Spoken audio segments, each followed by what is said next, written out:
बच्चे सारे के सारे, और अगर मैं कद के हिसाब से बताऊं तो 5th क्लास, 4th और मैक्सिमम 6th, इसके ऊपर नहीं। ये ज़्यादा हो गया। और ये थोड़ा मतलब 8th तक, इससे ज़्यादा नहीं की जा सकती।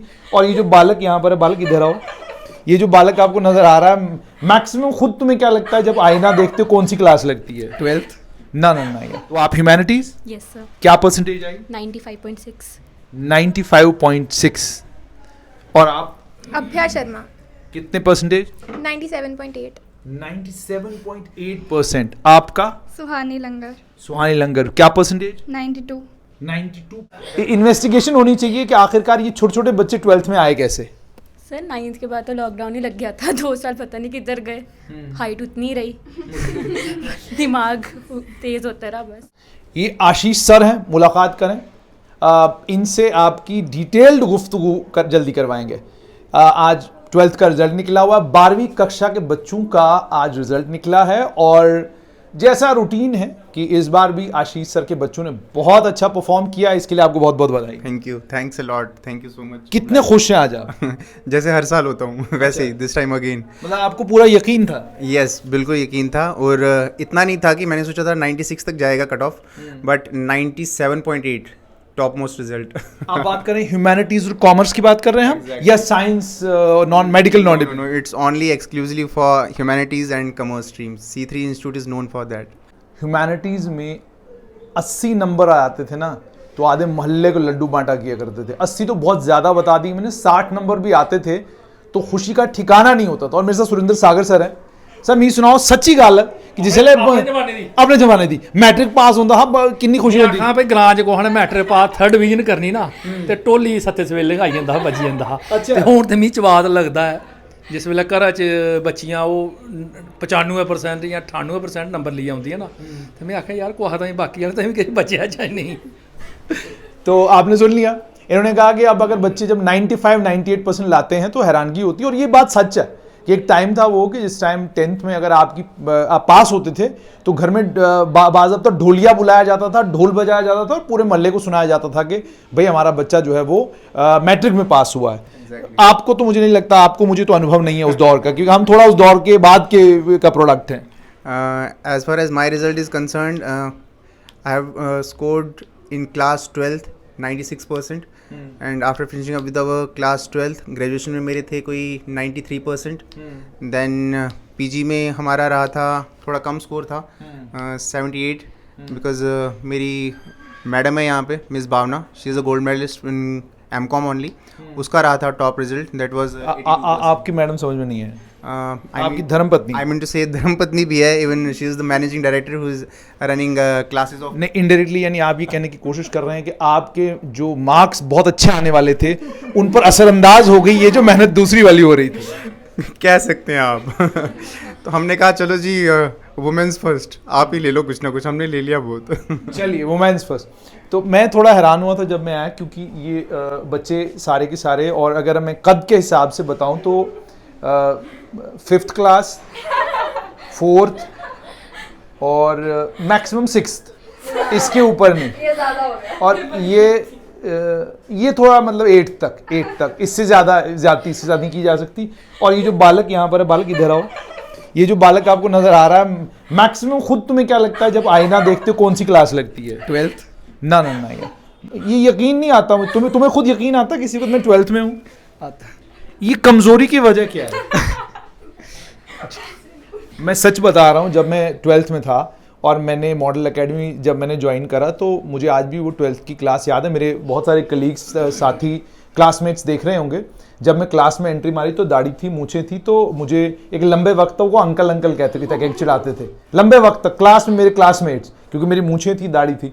तो यहाँ तो मतलब ये कौन ले गया? ये मतलब पढ़ाई ले गई कह सकते हो। क्या नाम है आपका पूरा? राघवन महाजन। राघवन महाजन। तो आपके पिता क्या करते हैं? बिजनेसमैन है। तो आपकी स्ट्रीम कौन सी थी? ह्यूमैनिटीज? कॉमर्स। क्या परसेंटेज है? 97। 97%। सेंचुरी भी किसी सब्जेक्ट में स्कोर की है कि नहीं? 99 था हाईएस्ट। कौन से सब्जेक्ट में? Business studies. Are you sure? Business studies में 99 मार्क्स लिए हैं? वो कैसे इतने नंबर लिए आपने? टीचर्स की वजह से, भावना मैम। अच्छा, भावना मैम की वजह से? नहीं, खुद भी कोई मेहनत मारी है? सारी मेहनत भावना मैम ही मार रहे ये हैं। समझाने में तो उन्हीं का हक है पूरा, अच्छा टीचर्स का ही सारा क्रेडिट है, उन्होंने ही हेल्प किया पूरे पेपर्स में सारी। अच्छा, नहीं ऐसे नहीं बोलो, उन्होंने हेल्प की है पूरे पेपर्स में सारी। आजकल फॉरेन, आप तुम्हें पता है, मुसीबत बन जाती है, कल इसी में से नीचे को कमेंट करेगा भाई ये बताओ कहाँ हेल्प की है, हॉल के अंदर या हॉल के बाहर? नहीं हॉल के बाहर। हाँ जी, ठीक है, तो मुझे ये बताइएगा कि आप कौन से स्कूल में पढ़ते हैं? Heritage school. हेरिटेज में पढ़ते हैं आप, ठीक है। तो एक टीचर कोई जिसको मैं आपको बोलूँगा कि भाई ये टीचर मेरा वन ऑफ द बेस्ट है, फेवरेट है, थैंक यू वेरी मच बोलना चाहोगे जिससे? Bhavana ma'am. Bhavana ma'am. School वाले नाराज हो जाएंगे? नहीं होते। नहीं होते? Are you sure? तो कुछ और बच्चों से आपको मिलाते हैं, इससे फिर बात करेंगे। आपका क्या नाम है बेटा? सर प्रीताशा गुप्ता। प्रीताशा गुप्ता। तो आप ह्यूमैनिटीज, यस सर। क्या परसेंटेज आई? 95.6। 95.6। और आप अभ्या शर्मा कितने परसेंटेज? 97.8। 97.8%। आपका? सुहानी लंगर सुहानी लंगर, क्या परसेंटेज? 92। 92%। और आपका प्रभनीत कौर परसेंटेज? 95.2। 95.2%। लेकिन पहला सवाल तो मेरा आप चारों से ये है कि मतलब प्रमोशन हुई है, 2-4 क्लासेस छोड़ दी हैं बीच से, कुछ तो गड़बड़ है। मतलब इसमें पूरा इन्वेस्टिगेशन होनी चाहिए कि आखिरकार ये छोटे छोटे बच्चे 12th में आए कैसे? सर 9th के बाद तो लॉकडाउन ही लग गया था, 2 साल पता नहीं किधर गए, हाइट उतनी रही, दिमाग तेज होता रहा बस। Are you sure you are in class 12? हाँ, पढ़ाई बुक्स देख के पता चल जाता है, हाँ 12th में ही हूँ। नहीं, अब आप जब मतलब मुझे समझ में 12वीं होगी ना तुम्हारी, you will be in the college, अब आप लोगों ने कॉलेज जाना है, शौक लगेगा कॉलेज टीचर को भी, उसने कहना है यार ये बच्चे कहाँ से आ गए भाई, ये कौन सी क्लास के बच्चे ले आए हुए हैं? होगा, मेरे साथ तो हुआ भी हुआ है। मैं एक क्लास में गई थी तो वो कहते आप यहाँ पढ़ने आए हो या आपकी बहन आई है? मैंने बोला नहीं। अच्छा, ये कमजोरी का कारण पढ़ाई है? नहीं हाँ? पता क्या कमजोरी के कारण? नहीं, मैं कह रही इसके जीन्स, जीन्स। इसके, मेरे नहीं है। आपके नहीं, तब भी मैंने कहा 8 से ऊपर तो बात बनती ही नहीं है, किसी को भी पूछ लें। हाँ? 9 तक तो। हाँ 9, ये खुद क्या है कि 9। अच्छा, मुझे बताइएगा कि जो आपने 12th में अभी इतने मार्क्स लिए हैं, तो क्या आपका भी ये मानना है कि हार्ड वर्क करना, 12-12, 16-16 घंटे पढ़ना ज़रूरी है, या स्मार्ट वर्क करना, या कोई और तरीका? सर कंसिस्टेंसी, ये नहीं है कि एक दिन में 12 घंटे पढ़ रहे हो और अगले हफ्ते तुम्हारे में कुछ दिमाग में जाने की क्षमता ही नहीं बची। हर दिन अगर आप 3-4 आवर्स भी कंसिस्टेंटली कंसंट्रेशन से पढ़ रहे हो, इनफ है। अच्छा। और बीच में ब्रेक्स तो बहुत इंपॉर्टेंट है, बस एक शेड्यूल बना लो ना कि आज इतना कंप्लीट करना है तो करना है, चाहे वो 2 घंटे में हो 3 घंटे में हो, बस। अच्छा, तो आपका? हाँ, मेरा भी सेम टू डू लिस्ट बनानी है हर दिन की, और चैप्टर्स लिखने हैं कि कौन कौन सा आज करना है, और बस जब वो कंप्लीट हो जाए उसके बाद सफिशेंट है वो। अच्छा, तो आपका गुरु मंत्र क्या था? यही था कि आज इतने चैप्टर्स कंप्लीट करने हैं, तो जब वो हो जाते थे तो उसके बाद में कुछ नहीं पढ़ती थी। तो मेरे कैसे होता था कि धीरे धीरे करो, या आज जल्दी फ्री होना है तो उस दिन जल्दी ख़त्म कर लिया, बट ऐसे नहीं है कि 8 घंटे पढ़ो या 12 घंटे पढ़ो, ऐसा कुछ नहीं है। और आपका? मेरा भी यही था कि smart work and hard work दोनों साथ में होना चाहिए, बिकॉज आपको कंसिस्टेंट, आप अगर स्टार्टिंग से रहोगे तो आपको बार बार, मतलब आप जब रिवाइज करते रहोगे चीज़ों को तो आपके और चीज़ें क्लियर होती जाएंगी, आपके डाउट्स क्लियर होते जाएंगे, तो आप ऑब्वियसली फिर खुद हो जाएगा। अच्छा, तो ये भी मुझे बताना, जैसे आपने कहा कि स्मार्ट वर्क, हार्ड वर्क, की सारी चीज़ें, कोई सब्जेक्ट ऐसा जिसमें आप में से किसी ने सेंचुरी मारी है? हाँ, IT में 100 मार्क्स। IT में 100 मार्क्स, तो मतलब IT घोल के पी लिया था या क्या, कैसे 100 मार्क्स लिए? पता नहीं, उस पर तो मैंने ज़्यादा फोकस भी नहीं करा था क्योंकि डोमेन वाले बाकी ज़्यादा इंपॉर्टेंट थे, बट अच्छे से हो गया क्योंकि मेरे को पसंद थी कोडिंग वगैरह। हाँ, तो मतलब आप धन्यवाद करना चाहेंगी उस पेपर चेक करने वाले का जिसने 100 नंबर दिए हैं? नहीं, मैंने अच्छे से करे थे पेपर। हाँ लेकिन अब देखने वाले ने भी तो पूरा, बेचारे ने 100 के 100 नंबर दे दिए। हाँ, उसका भी है, हाँ, थैंक यू। उनका भी कंट्रीब्यूशन है। अच्छा, मुझे ये बताइएगा कि आगे फ्यूचर प्लानिंग क्या है आपकी? क्योंकि आगे कॉलेज जाना है, और आप में से ही कुछ बच्चे होंगे जो नीट की तैयारी कर, नीट तो वैसे आप लोगों का नहीं होगा, आप लोगों की क्या है, what is in your head, what do you want to do? CUT देना है अभी तो, जो सेंट्रल यूनिवर्सिटी एंट्रेंस एग्ज़ाम है, उसके बाद दिल्ली यूनिवर्सिटी टारगेट है, फिर अगर हो गया तो BA ऑनर्स का सोचा। आपने? सेम DU में BA ऑनर्स पॉलिटिकल साइंस।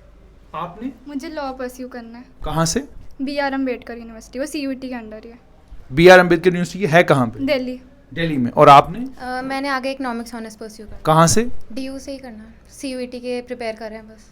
तो यार ये हमने इतनी यूनिवर्सिटियाँ जम्मू कश्मीर में खुलवा रहे हैं, नई भी खुलने वाली हैं, तो मतलब यहाँ कौन एडमिशन लेगा? उधर भी जा रहा हूँ मैं, मुझे पता है, मतलब यहाँ कौन एडमिशन लेगा? जिनको जम्मू रहना होगा। आपने नहीं रहना? कारण? अभी डेली जाना है पढ़ने, क्यों जाना है? क्योंकि वहाँ एक्सपोजर ज़्यादा है। ना बिल्कुल नहीं जाना है, जम्मू में पढ़ना है। वहाँ पे सारी जगह पूरे इंडिया के बच्चे होंगे, तो फिर तभी कोई नहीं, आप हमें कहो, हम यहाँ सारे इंडिया के बच्चे ले आते हैं, आप बात करो सिर्फ। हाँ ठीक है, ले आओ, मैं पढ़ लूँगी। अच्छा, हाँ जी। क्यों जाना है दिल्ली? यहाँ पे रह के ना लाइक हम घर वालों पे बहुत डिपेंड हैं कि घर वाले ही सब करेंगे, तो बाहर जाएंगे थोड़ा इंडिपेंडेंट होना सीखेंगे, थोड़ी चीज़ें खुद करेंगे, तो रियलाइज़ होगा कि जितना हम सब इजी समझते हैं उतना इजी इतना सब है नहीं। बेटा लेकिन अभी आप बहुत छोटे हैं, इस छोटी सी उम्र में वहाँ क्या करने जाएंगे? घर वालों ने भी यही कहना है। इधर से ही बाहर जाएंगे तो ही थोड़ा बड़ा होके आएंगे, वरना तो बच्चे ही रहेंगे। अच्छा, तो आपने? ज़रूरी नहीं है कि दिल्ली में ही जाना है, जम्मू में भी अप्लाई किया, दिल्ली में भी किया, और भी काफ़ी जगह की, अगर दिल्ली में नहीं मिला तो कहीं और। कहीं और। सबसे ज़्यादा जुल्म जिसके ऊपर हुआ अभी तक, वो उसके साथ थोड़ी सी बातचीत करेंगे। इससे इसलिए जुल्म हो रहा था क्योंकि ये इधर चला गया था, तो इसलिए ये कैमरे के सामने आ नहीं रहा था। मुझे ये बताइए कि ये तो चारों जा रहे हैं दिल्ली, तो आप कहाँ जा रहे हैं? अभी टारगेट तो DU किया हुआ है, CUET। आप भी दिल्ली? भाई इतनी यूनिवर्सिटियाँ खुलवा रहे हैं, इतने कॉलेज खुलवा रहे हैं हम यहाँ पर, इतनी मेहनत हम लोग मार रहे हैं, मतलब हमारे बच्चे यहीं पर रुके, तब भी दिल्ली जाना है? सारे कजन्स वहाँ से ही पढ़े हैं तो अच्छा, ये मौसी मौसी वाला खेल है ना? जी। कि वो होता है ना घर में, मतलब घर में अक्सर ही होता है जी, कि चाचा जी के बेटे सारे वो वहाँ पढ़ रहे हैं, बड़े भैया के सारे बच्चे वहाँ पढ़ रहे हैं, मेरे बच्चे क्यों पढ़ेंगे जम्मू में? तो ये कंपटीशन, इसी कंपटीशन में फंसे हो आप, मुझे लगता है सारे। हाँ? तुम्हारा ऐसा कोई कंपटीशन नहीं? ना, मेरे वाले साइड चंडीगढ़ है। कहाँ है? चंडीगढ़। सारी साइड चंडीगढ़, और आप दिल्ली। और आपके? मेरे भैया जो हैं वो भी हैं, DU में ही पढ़े हैं, तो हाँ। अच्छा, मुझे ये बताइएगा कि अभी रिजल्ट तो आ गया है, आप लोगों में से किसी को ये पता चला कि आपकी कोई जो स्टेट लेवल पर पोजीशन या नॉर्थ इंडिया में कोई पोजीशन आई हो, अभी तक कुछ पता चला? नहीं, अभी मेरिट लिस्ट नहीं निकाली। अभी मेरिट लिस्ट नहीं निकाली है, अभी आपको कोई आइडिया नहीं है, लेकिन आपको उस चीज़ की परेशानी है कि मेरा मेरिट में नाम होगा नहीं होगा, या कोई परेशानी नहीं है? नहीं, क्योंकि 12th के मार्क्स पे कुछ ज़्यादा डिपेंड ही नहीं करता, CUET में अच्छा स्कोर आ जाए, बस वही चाहिए। आपने सुन लिया, दिस इज़ वेरी सिग्निफिकेंट। जो बच्चे बता रहे हैं बिल्कुल सच यही है कि अगर आपके 12th में 99% भी हैं और CUET का एंट्रेंस आपका फेल होता है, अब तो जम्मू यूनिवर्सिटी में भी एंट्रेंस है, तो एंट्रेंस के बाद ही जाकर आपकी सिलेक्शन होगी। सो फोकस जो आपका है वो आपके फ्यूचर पर होना चाहिए, आपकी 12th की मार्क्स की परसेंटेज पे भी फोकस होना चाहिए, पर उतना ज़्यादा नहीं।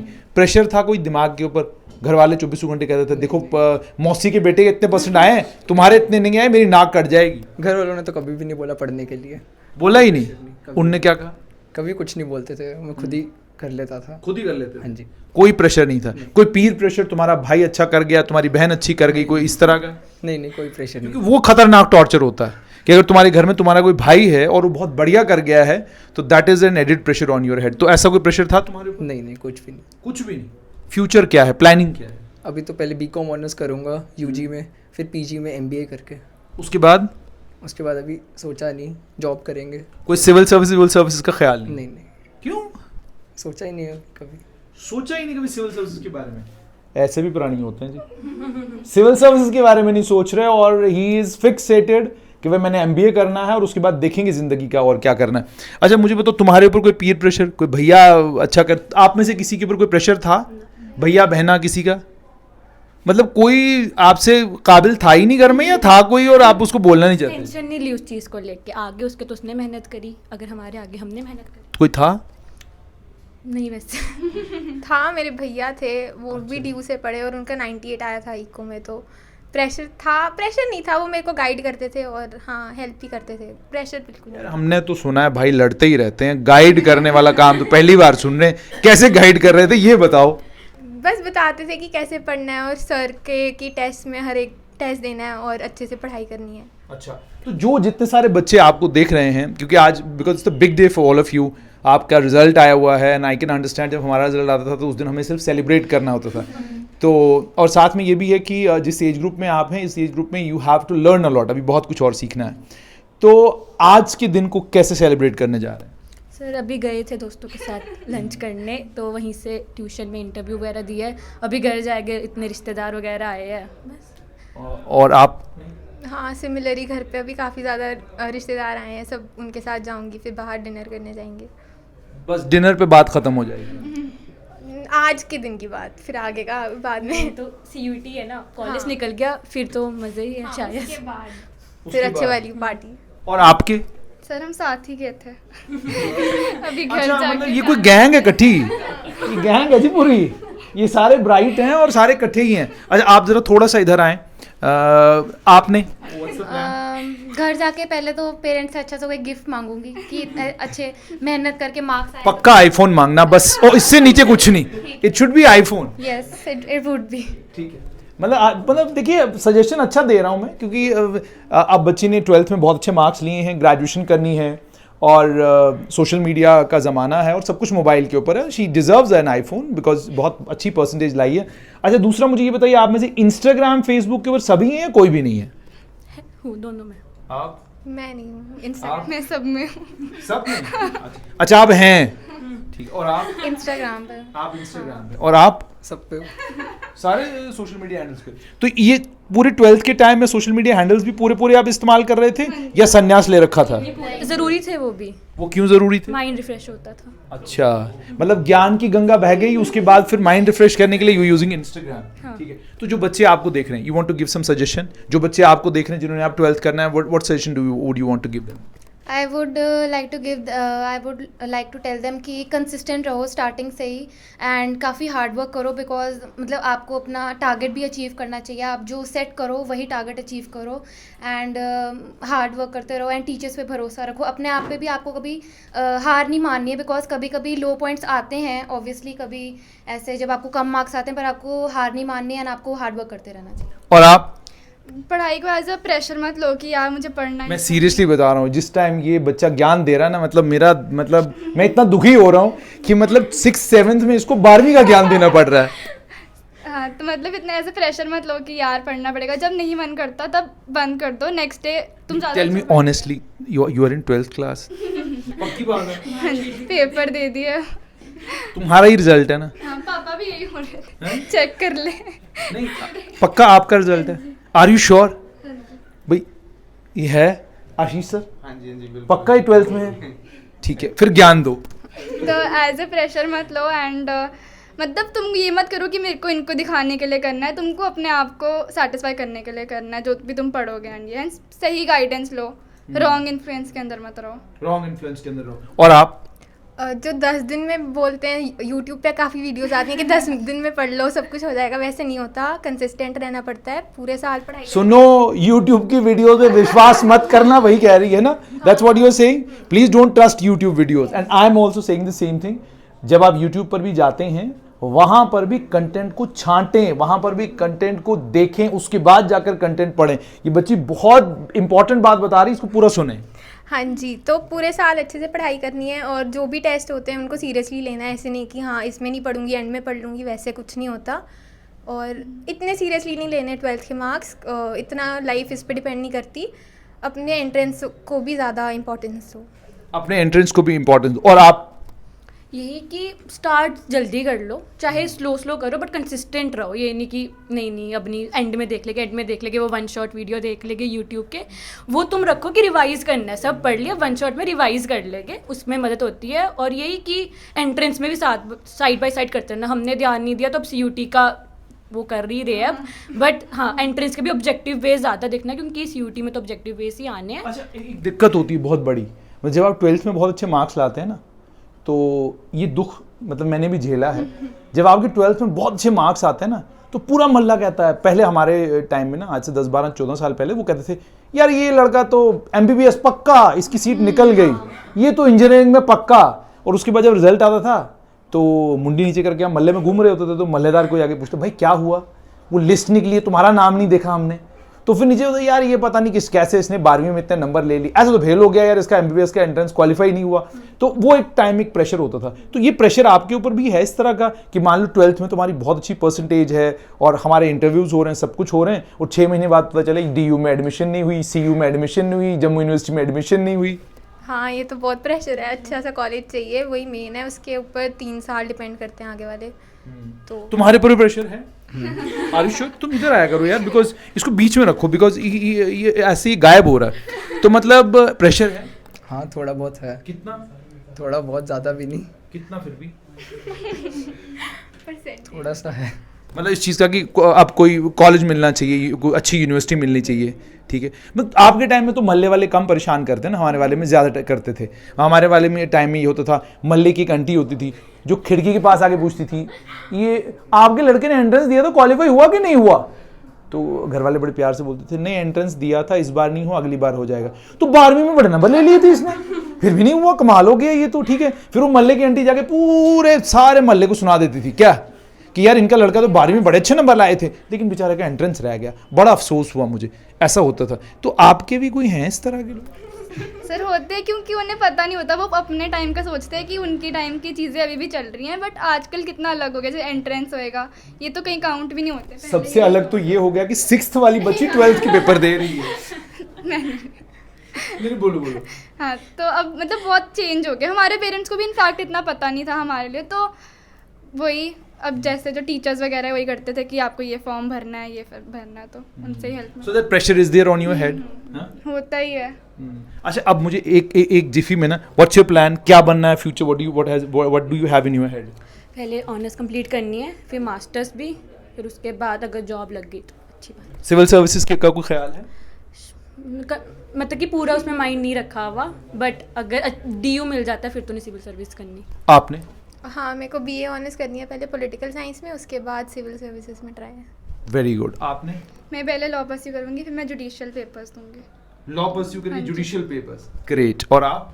BCom ऑनर्स करने के बाद MBA करूँगा, फिर 1-2 years जॉब, फिर लास्ट एंड में बिजनेस करेंगे। और आप? मैं आगे इकोनॉमिक्स परस्यू करूँगी एंड देन आई वुड मैं बैंक की जो नौकरी के लिए देखूँगी। बैंक की नौकरी करेंगे। इन बच्चों से बातचीत करके थोड़ा सा इस बच्ची के साथ थोड़ा मजाक भी किया। रीज़न इज़ के ऑनेस्टली जब हम लोगों ने पढ़ाई मुकम्मल की, या हम लोग जब पढ़ाई करते थे, तो इतने छोटे छोटे बच्चे जो हैं वो 8th 7th 6th 5th 4th में हुआ करते थे। लेकिन आप देख रहे हैं कि जैसे जैसे वक्त आगे जा रहा है, वैसे वैसे बच्चों के ऊपर प्रेशर बहुत ज़्यादा है। आप अगर मैं थोड़ा सा आपको आभास करवाऊँ, उससे आपको अंदाज़ा होगा कि ये बच्चे कितने प्रेशर से निकल के आए। बेटा, पहली ट्यूशन कब आपकी लगी थी, कौन सी क्लास में? ऑनेस्टली स्पीकिंग 6th क्लास में लगा ली थी, बिकॉज मैथ से हमेशा से डर लगता था, स्कूल में हो नहीं रही थी, तो फिर लगवानी पड़ी। और आपने? 9th से। 9th से ट्यूशन शुरू हुई। उससे पहले कभी 4th 5th में दीदी पढ़ाते होंगे, पड़ोस की दीदी, पड़ोस के भैया? हाँ, 8th में थी एक दीदी, वो पढ़ाते थे। उसके बाद एक असली वाली 9th में, फिर मैंने 10th में भी की, और 11th में ट्यूशन नहीं लगाई थी। नहीं लगाई थी। और 12th में? नहीं, 12th में इसके लगाई थी। तो आपने बेटा? 6-7 से। 6-7 से। Maths। और आपने? सिर्फ 12th में, वो भी सिर्फ इको के लिए। उससे पहले कभी कोई ट्यूशन नहीं? नहीं। Are you being very honest? हाँ है। पक्का? पक्का। गुड। और आपने? 8th 8th में पहली बार ट्यूशन। अच्छा, अब एक और शेड्यूल देखें इन बच्चों का।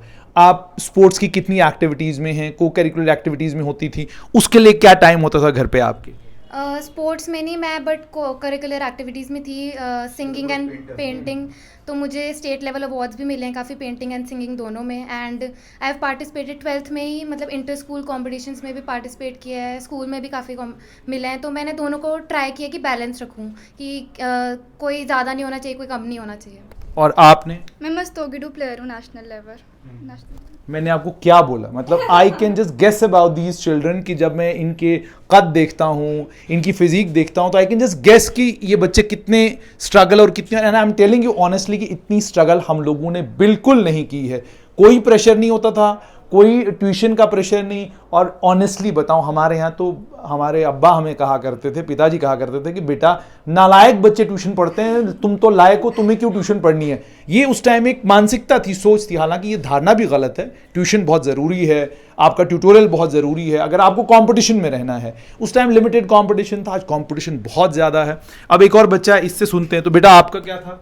मैं रोज़ 1 to 2 आवर साइकिलिंग करता था और वीकेंड्स पे हम क्रिकेट खेलने जाते थे फ्रेंड्स के अच्छा, और आप? 11th-12th में इतना को करिकुलर पे नहीं ध्यान दिया था मैंने, बट हाँ साइकिलिंग जैसे बोल रहे थे ये, तो साइकिलिंग करती थी। और हाँ बस। और आपके ऊपर? मैंने स्कूल में जो मैनेजिंग इवेंट्स होते थे जैसे MUNs मैराथन, उनमें ना मैनेजमेंट वाले में पार्ट लिया, OC member organising but committee. I am just asking you कि आपके पेरेंट्स की तरफ से किस चीज के लिए प्रेशर होता था बचपन से आपके ऊपर, ये तो तुम्हें करना ही करना है? कोई चीज थी ऐसी जिसको लेकर प्रेशर होता था कभी दिमाग के ऊपर कि भाई ये तो तुम्हें करना ही करना है, बाकी जो मर्जी कर लो, ये करना है? प्रेशर नहीं, पेरेंट्स ने कभी प्रेशर नहीं करा, मोटिवेट ही करा। अगर कभी कम मार्क्स भी आते थे तो बोलते थे कोई बात नहीं, अगली बार अच्छे आ जाएंगे। तो हाँ, सपोर्टिव पेरेंट्स थे। सेम। और आपके? कभी भी नहीं कुछ बोला। कभी भी नहीं आपके? नहीं बोला। पक्की बात? ये तो नहीं मेरी फ्रेंड बोल रही है। नहीं, वो कहते थे जो करना है अपने लिए करना है। तो और आपको बेटा? नहीं, प्रेशर तो कभी नहीं दिया, खुद के लिए करना था। तो ये आपने सुन लिया इन सभी बच्चों की सारी कहानी। अंत में सिर्फ एक एक छोटे छोटे सवाल। आपके डैड क्या करते हैं बेटा, मॉम क्या करते हैं? Dad businessman, mom housewife. आपके? KS ऑफिसर हैं पापा, और मम्मा गवर्नमेंट टीचर। गवर्नमेंट टीचर हैं। आपके? पापा बिजनेसमैन, मम्मा हाउसवाइफ। आपके? पापा बिजनेसमैन, मम्मा हाउसवाइफ। पापा बिजनेसमैन, मम्मा हाउसवाइफ। तो ये 12th क्लास के वो बच्चे हैं जिन्होंने बहुत अच्छा परफॉर्म किया है 12th में। ह्यूमैनिटीज़ और कॉमर्स के, ये ह्यूमैनिटीज़ के 4 बच्चे और 1 बच्चा कॉमर्स का। बहुत बेहतरीन रिजल्ट है इनका, और ये रिजल्ट जो इनका आया है उसके पीछे इनके माँ बाप की मेहनत है, इनका अपना बहुत परिश्रम है जो इन्होंने किया है, मेहनत की है, हार्डवर्क किया है, सब कुछ किया है। वो सब कुछ तो है, लेकिन गुरु गोविंद दोनों खड़े काके लागू पाए, बलिहारी गुरु आपने गोविंद दियो बताए। तो गुरु के बगैर तो बात बनेगी नहीं। कैसे गुरु पर एक और काथ है, कोई लोक काथ है के ठीक है, एकड़ी ठीक है, दूई तो नहीं कोई गाल गुरुए ऊपर यो गाल लेकिन वो आखा गुरु बिन गति नहीं क्या होता, कुछ किसी और है कोई। ठीक है, तो आशीष जी मुझे सर, आशीष सर ये बताएं कैसा महसूस कर रहे हैं आज? सर बहुत ज़्यादा प्राउड फील हो रहा है। आप ये नहीं कहने वाले मुझे कि यार ये सवाल मैं पिछले कम से कम 10 साल से लगातार ही सुन रहा हूँ? नहीं, मैं भगवान से ये चाहता हूँ कि मैं आगे भी सुनता रहूँ, क्योंकि इसी से बरकत है। आज जब मैं अभी घर पहुँचा हूँ तो मेरी मदर ने मुझे कहा है कैसा रहा तेरा रिजल्ट। तो मैंने कहा मम्मा अब तो छोड़ दो यार, 35 साल का हो गया हूँ, अभी भी पूछ रहे हो कैसा रहा रिजल्ट। कहते नहीं यार तेरा सब कुछ यही है। तो इवन आई मस्ट से कि मेरे पेरेंट्स भी, मेरी वाइफ, मेरे बच्चे सब फुल सपोर्ट करते हैं। उनको पता है कि भाई आशीष संडे को जा रहा है तो अपना दी बेस्ट देने ही जा रहा है, अदरवाइज संडेज़ को जाना बहुत मुश्किल है। बट हमारे यहाँ पे संडेज़ को भी इंस्टीट्यूट ओपन रहता है, स्पेशली उन बच्चों के लिए जिनको लगता है कि नहीं यार हमें 1-to-1 इंडिविजुअल क्लासेस की ज़रूरत है। तो I am there to guide them, I am there to help them. कुछ इंस्टीट्यूट्स हैं जो अक्टूबर तक सिलेबस कवर अप करवा के बोलते हैं जय माता दी, अब आप घर में मेहनत करो बेटा। बट मैं कहता हूँ अब आप मेरे पास आते जाओ और मेहनत करते जाओ। In the month of November, December, Jain, Feb, March till 4-5 महीने तक इनके साथ 1-to-1 फोकस रहता ही रहता है। अगर आप वहाँ पे लास्ट टू लास्ट में देखेंगे, इनकी टेस्ट सीरीज़ में मैंने बनाई हुई थी जो कि हर साल बनती हैं, और स्पेशल फोकस रहता है अक्टूबर ऑनवर्ड्स के थ्रू। तो बट येस, ये भी कहूँगा कि एक जो गुरु है उसने एक पाथ दिखाना है, चलना तो इन बच्चों ने ही है। तो जो चल जाते हैं तो वो निकल जाते हैं आगे। And touch would I must say हमारे यहाँ पे लिमिटेड सीट्स रहती हैं, और उस लिमिटेड सीट्स में मैक्सिमम बच्चा जो है वो 90+ स्कोर कर ही जाता है, इजीली कर जाता है। ये मैं कहूँगा भगवान का ही कुछ आशीर्वाद है। एंड येस, अगर आप ऑनेस्ट हैं, अपनी डेडिकेशन से काम करते हैं, तो मुझे नहीं लगता कि सक्सेस आपकी पीछे नहीं भागेगी, वो डेफिनेटली भागेगी। हमारे तरफ से भी आपको बहुत बहुत बधाई। और सबसे बड़ी बात ये कि एक तो आप लोगों को बहुत बहुत कंग्रेचुलेट ऑल ऑफ यू। ठीक है, बहुत मुबारक हो आप लोगों को, और आप लोग सक्सेसफुल हों आपने आने वाले कल में जो कुछ आप लोगों के मन में चल रहा है या जो कुछ आप लोगों ने करना है।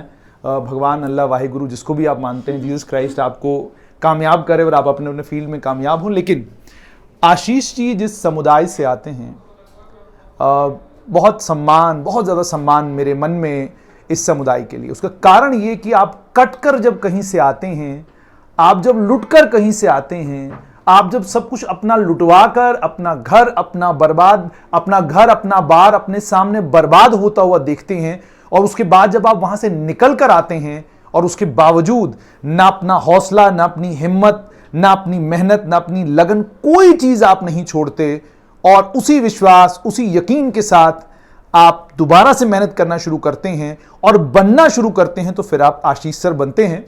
मेरे अपने जीवन में अगर रोशनलाल भट्ट नहीं आते तो शायद मैं आज जम्मू नहीं होता, अगर संजय रैना डोडा नहीं आते तो शायद आज मैं जम्मू नहीं होता, रमेश गोजा डोडा नहीं आते तो शायद मैं यहाँ नहीं होता, स्वर्गीय विनोद रैना जी अगर डोडा नहीं आते, अल्फा एकेडमी आज उनकी वहां पर है, अगर वो नहीं खोलते तो शायद आज मैं यहाँ नहीं होता। और आज भी डोडा के जितने भी बच्चे मुझे देख रहे हैं, आप भी इस बात को मानेंगे जरूर कि जो इनकलाब डोडा में आया और जिसके बाद आज सिविल सर्विसेज में एक बड़ा नंबर डोडा भद्रवा किश्तवाड़ के बच्चों का है, उसमें आशीष जी के समाज का, इनके समुदाय का बहुत बड़ा रोल है।